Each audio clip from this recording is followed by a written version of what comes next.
ಎಲ್ರಿಗೂ ನಮಸ್ಕಾರ. ಪ್ರಿಯ ವಿದ್ಯಾರ್ಥಿ ಮಿತ್ರರೇ, ತಮಗೆಲ್ಲರಿಗೂ ಕರ್ನಾಟಕ ರಾಜ್ಯ ಮುಕ್ತ ವಿಶ್ವವಿದ್ಯಾನಿಲಯ ಆತ್ಮೀಯ ಸ್ವಾಗತ. ವಿಶ್ವವಿದ್ಯಾನಿಲಯದ ಚಟುವಟಿಕೆಗಳು ಹಾಗೂ ಸುದ್ದಿಗಳು ನಿಮಗಾಗಿ. ವಿಶ್ವವಿದ್ಯಾನಿಲಯದಲ್ಲಿ ಪರೀಕ್ಷಾ ಅಧಿಸೂಚನೆಯನ್ನು ಹೊರಡಿಸಲಾಗಿದೆ. 2018-19 ಶೈಕ್ಷಣಿಕ ಸಾಲಿನಿಂದ 2024-25 ಶೈಕ್ಷಣಿಕ ಸಾಲಿನವರೆಗೆ ಸ್ನಾತಕ ಮತ್ತು ಸ್ನಾತಕೋತ್ತರ ಶೈಕ್ಷಣಿಕ ಕಾರ್ಯಕ್ರಮಗಳಿಗೆ ಪ್ರವೇಶಾತಿ ಪಡೆದಿರುವಂತಹ ನಾನ್ CBCS ವಿದ್ಯಾರ್ಥಿಗಳಿಗೆ ಹಾಗೂ 2021-22 ಶೈಕ್ಷಣಿಕ ಸಾಲಿನಿಂದ 2025-26 ಶೈಕ್ಷಣಿಕ ಸಾಲಿನವರೆಗೆ ಪ್ರವೇಶಾತಿ ಪಡೆದಿರುವಂತಹ CBCS ವಿದ್ಯಾರ್ಥಿಗಳಿಗೆ ಪರೀಕ್ಷಾ ಅಧಿಸೂಚನೆಯನ್ನು ಹೊರಡಿಸಲಾಗಿದೆ. 2021-22 ಶೈಕ್ಷಣಿಕ ಸಾಲಿನಿಂದ ಜುಲೈ ಹಾಗೂ ಜನವರಿ ಆವೃತ್ತಿ, 2025-26 ಶೈಕ್ಷಣಿಕ ಸಾಲಿನವರೆಗೆ ಜುಲೈ ಆವೃತ್ತಿಯವರೆಗೆ ಪ್ರವೇಶಾತಿ ಪಡೆದು ಸ್ನಾತಕ ಮತ್ತು ಸ್ನಾತಕೋತ್ತರ ಶೈಕ್ಷಣಿಕ ಕಾರ್ಯಕ್ರಮದಲ್ಲಿ ಅನುತ್ತೀರ್ಣರಾಗಿರುವ ಅಥವಾ ಪರೀಕ್ಷೆ ತೆಗೆದುಕೊಂಡಿಲ್ಲದ ಹಾಗೂ ಹೊಸ ವಿದ್ಯಾರ್ಥಿಗಳಿಗೆ ಪರೀಕ್ಷಾ ಶುಲ್ಕವನ್ನು ಪಾವತಿಸಲು ಅಧಿಸೂಚನೆಯನ್ನು ಹೊರಡಿಸಲಾಗಿದೆ. ಸದರಿ ಪರೀಕ್ಷೆಗಳನ್ನು 2026 ಏಪ್ರಿಲ್ ತಿಂಗಳಲ್ಲಿ ಪ್ರಾರಂಭಿಸಲಾಗುವುದು. ಪರೀಕ್ಷಾ ಶುಲ್ಕವನ್ನು ಪಾವತಿಸುವ ಪ್ರಾರಂಭದ ದಿನಾಂಕ 6/3/2026.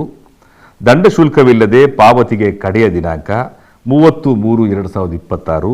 200 ರೂಪಾಯಿಗಳ ದಂಡ ಶುಲ್ಕದೊಂದಿಗೆ ಪಾವತಿಗೆ ಕಡೆಯ ದಿನಾಂಕ 6/4/2026.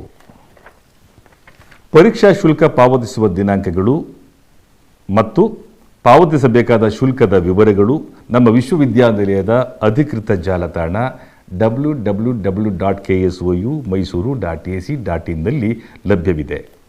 ಈ ಜಾಲತಾಣದಲ್ಲಿ ಪರೀಕ್ಷಾ ಅರ್ಜಿ ಮತ್ತು ಪರೀಕ್ಷಾ ಶುಲ್ಕವನ್ನು ಎಲ್ಲ ಅಗತ್ಯ ವಿವರಗಳೊಂದಿಗೆ ಭರ್ತಿ ಮಾಡಿ ಕಡ್ಡಾಯವಾಗಿ ಅಂತರ್ಜಾಲದ ಮೂಲಕವೇ ಸಲ್ಲಿಸುವುದು. ಜಾಲತಾಣದಲ್ಲಿ ಅರ್ಜಿ ಸಲ್ಲಿಸುವಾಗ ಯಾವುದೇ ತೊಂದರೆಗಳು ಎದುರಾದಲ್ಲಿ ಆನ್ಲೈನ್ ಸಹಾಯವಾಣಿ ಸಂಖ್ಯೆ 8690544544 ಸಂಪರ್ಕಿಸಬಹುದು. ವಿಶೇಷ ಸೂಚನೆ: ಅಲ್ಪಸಂಖ್ಯಾತರ ಕಲ್ಯಾಣ ಇಲಾಖೆ ವತಿಯಿಂದ ಪ್ರವೇಶಾತಿ ಪಡೆದಿರುವಂತಹ ಪ್ರಥಮ ಸೆಮಿಸ್ಟರ್ ವಿದ್ಯಾರ್ಥಿಗಳು ಪರೀಕ್ಷಾ ಅರ್ಜಿಯನ್ನು ಕಡ್ಡಾಯವಾಗಿ ಭರ್ತಿ ಮಾಡಬೇಕು. ಪರೀಕ್ಷಾ ಶುಲ್ಕವನ್ನು ಪಾವತಿಸುವಂತಿಲ್ಲ.